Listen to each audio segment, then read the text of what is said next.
எப்படி இருக்கீங்க? நல்லா இருக்கீங்களா சார்? நிறைய இமோஷன்ஸ் வந்து டாப் ஆஃப் த மைண்ட்ல இருக்கு. சோகம், வருத்தம், சந்தோஷம் எல்லாமே கலந்து இருக்கு sir. I'm like happy that I'm back. இங்க என்ன நடந்தாலும் எல்லாரும் இங்க இருந்து போகும்போது எல்லாத்தையும் மறந்துட்டு நீங்க எல்லாருமே சந்தோஷமா உங்க வாழ்க்கையை போடணும் தான் என்னோட ஆசை. அதுக்கான தமிழுக்கான கூட்டம், அதுக்கான பாடல் கூட்டம், எங்களை பொறுத்தவரை நீங்க எல்லாரும் ஒண்ணுதான்.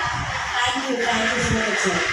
சொல்லுங்க பாரு, உங்களுக்கு இந்த பிக் பாஸ் அனுபவம் எப்படி இருக்கு சார்? ஒரு ரோலர் கோஸ்டர் ரைட் அப்படின்னு தான் நான் சொல்லுவேன்.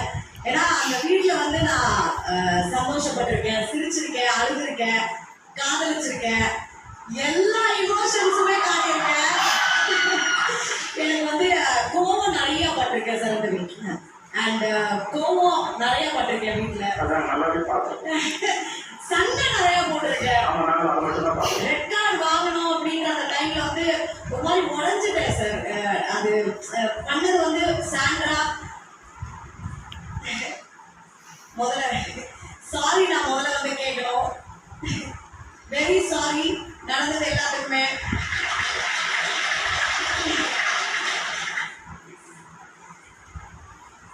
அந்த ரெட் கார்டு கொடுக்கறதுக்கு முந்தின வீட்டில் எல்லாரும் அந்த வீட்டில் என்னை வேண்டாம்னு சொன்னதோ, என்னை ஓடி வந்து வேணும்னு சொல்லி அழுதுட்டு கட்டி பிடிச்சது பாரு.